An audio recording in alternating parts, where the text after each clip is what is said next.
NRI USA స్పెసిఫిక్గా US విభాగానికి చెందిన ఎన్ఆర్ఐ మిత్రులు 13 వెహికల్స్కు ప్రచార రథాలకు స్పాన్సర్ చేస్తూ మొత్తం తయారు చేయించారు. వాటిని ఇప్పుడే జెండా ఊపి ప్రారంభించి నియోజకవర్గాలకు పంపారు. ఇది పూర్తిగా ఎవరూ అడిగింది కాదు. స్వచ్ఛందంగా జగన్మోహన్ రెడ్డి గారి అభిమానులు, వైఎస్ఆర్ కాంగ్రెస్ పార్టీ అభిమానులు యుఎస్లో ఉన్నవారు వాళ్ళంతటా వాళ్లే ఈ 5 ఏళ్లుగా జరిగిన సంక్షేమ అభివృద్ధి ఏదైతే ఉందో, జగన్మోహన్ రెడ్డి గారి పాలన ఏ రకంగా అయితే రాజన్న రాజ్యం అంటే రామరాజ్యం అని తీసుకొచ్చిందో, అది మరో 5 ఏళ్లు కావాలని ప్రజలందరూ ఆకాంక్షిస్తున్నారు. ఎక్కడికెక్కడ స్వచ్ఛందంగా ముందుకు వస్తున్నారు. ఇందులో మా వంతు మేము కూడా పాల్గొనాలి అని వాళ్ళంతటా వాళ్ళు ముందుకొచ్చి మేము ఇలా పెట్టుకోవాలనుకుంటున్నాం, దానికి సంబంధించి ఏమైనా కోఆర్డినేట్ చేయమంటే మన చల్లామధు ఆయన టీం అందరూ కూడా దీంట్లో యాక్టివ్ క్రియాశీలకంగా వ్యవహరించి ఈ వెహికల్స్ అన్నిటికీ అవసరమైన బ్రాండింగ్ చేయించి అలాగే ఎలక్షన్ కమిషన్ అనుమతులు అవన్నీ తీసుకొచ్చి ఈరోజు ఇక్కడ పెట్టారు. వాటిని ఇప్పుడే జెండా ఊపి ప్రారంభించాము. ఇది నిజంగా సంతోషించదగ్గ విషయం. ఎవరికి వాళ్ళు ఇది మా ఇంట్లో పెళ్ళి అన్నట్టు, ఎవరికి వాళ్ళు ఇది మా విజయం, జగనన్న విజయం అంటే మా విజయం అని అనుకొని ఎక్కడెక్కడ ఉన్న వాళ్ళందరూ కూడా వాళ్ళంతా వాళ్ళే ముందుకు రావడం అనేది చాలా సంతోషించదగ్గ విషయం. అండ్ ఎలా పార్టీ ఓ ప్రభంజనంలాగా వైఎస్ఆర్ కాంగ్రెస్ పార్టీ ఎలా విజయం సాధించబోతోంది, ప్రజల గుండెల్లో ఎట్లయితే స్థానం సంపాదించుకుందో, అలాగే విదేశాల్లో ఉన్న అభిమానులు కూడా మా అన్న వల్ల రాష్ట్రం బాగుపడుతుంది, మా జగనన్న వల్ల అని ఎంత గర్వంగా ఫీల్ అవుతున్నారు అన్నదంతా ఈరోజు వాళ్ళ ఈ క్రియాశీలకంగా ప్రోయాక్టివ్గా వాళ్ళు తీసుకున్న దీంట్లో రిఫ్లెక్ట్ అవుతుంది. ఇక్కడ అందులో పార్టిసిపేట్ చేసిన వాళ్ళు ఇక్కడ కూడా ఉన్నారు కొంతమంది. ఇందులో ఈ యజ్ఞంలో పార్టిసిపేట్ చేసి స్పాన్సర్ చేస్తున్న వాళ్ళలో కొంతమంది యుఎస్ఏలో ఉన్నట్టున్నారు. వాళ్ళు తమ పేర్లు చెప్పమనట్లేదు, లేదా మాకు ప్రచారం కావాలని వాళ్ళు అడగట్లేదు. మేము జగనన్న చేస్తున్న ఈ యజ్ఞంలో మేము కూడా పార్టిసిపేట్ చేయాలనుకుంటున్నాం. ఈ విజయంలో మా వంతు మేము కృషి చేసినట్టు ఉండాలి, ఇంకా ఎక్కడన్నా ఉంటే చెప్పండి అని కూడా వస్తున్నారు. వాళ్ళందరికీ నా అభినందనలు. అలాగే గత వారం రోజులుగా రెయిన్బోలు పనిచేసి వీటన్నిటిని రెడీ చేసుకున్న ఇక్కడ పార్టీ కార్యకర్తలకు అలాగే ఇక్కడ ఉన్న సభ్యులందరికీ కూడా నేను అభినందనలు తెలియజేస్తున్నా. చాలా ఉత్సాహంగా ఉంది మాకు. ఎందుకంటే చెప్తున్నా కదా, వచ్చే ఎన్నికలు 20 రోజుల్లో పూర్తి అయితే ఆ తర్వాత మరోసారి జగన్మోహన్ రెడ్డి గారు ఇంతకంటే ఇప్పటికంటే ఇంకా ఎక్కువ మెజారిటీతో ప్రభుత్వం స్థాపించబోతున్నారు, ప్రమాణ స్వీకారం కూడా చేయబోతున్నారు అనే ఊపు ఇప్పటి నుంచే కనపడుతుంది. ఈరోజు అభ్యర్థులు అడగలేదు, పార్టీ అడగకుండా వీళ్ళ ముందుకు వచ్చి చేయడంలో అది ఎక్స్ప్రెస్ అవుతుందని చెప్తూ మరోసారి అందరికీ అభినందనలు తెలియజేస్తున్నాను. ముఖ్యంగా వీటిని స్పాన్సర్ చేసిన యుఎస్ఏలో ఉన్న ఎన్ఆర్ఐ మిత్రులందరికీ కూడా అభినందనలు అండ్ కృతజ్ఞతలు కూడా తెలియజేస్తున్నాను. Thank you. సీఎం గారు దాడి ఘటన మీద ఈరోజు దుర్గారావు టీడీపీ సానుభూతిని అరెస్ట్ చేశారు.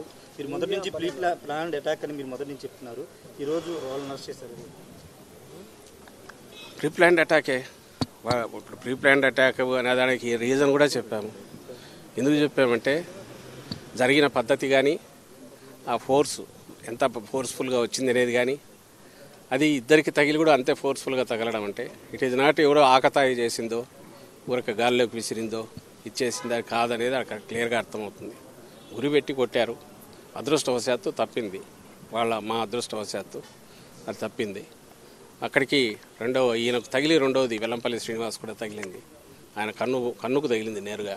ఆయనకే అంత ఫోర్స్ఫుల్గా తగిలింది అంటే జగన్మోహన్ రెడ్డి గారికి ఇంకా ఎంత గట్టిగా తగిలి ఉంటుంది. అది కొంచెం కింద అయితే ఏమయ్యేది, ఇది మేము ఎక్స్ప్రెస్ చేసింది.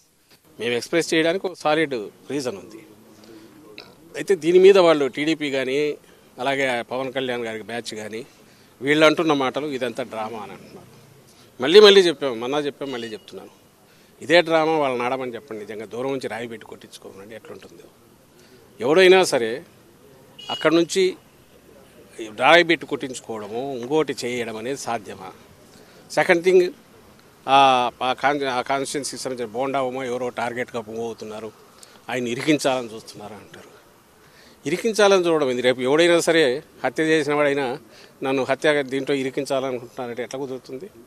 When there is a reason, valid reason to doubt, దాని మీద ఇన్వెస్టిగేషన్లో తేలినప్పుడు దీని వెనక ఏదైనా కుట్ర ఉంది, కొట్టినవాడు ఎవరు, దాని వెనక కుట్ర ఉంది. కుట్ర ఉందని ఎందుకు అనుకుంటున్నామంటే అంత సాహసం ముఖ్యమంత్రి గారి మీద గురిపెట్టి ఒక వెపన్తోనో ఇంకో రకంగానో లేదా గట్టిగా తగిలే రకంగా సాహసం ఎవరు చేయగలరు, వెనక ఎవరెవరన్నా ఉండాలి, లేదా వెనక వాళ్ళు రెచ్చగొట్టిన దానివల్ల రెచ్చిపోయినా ఉండాలి.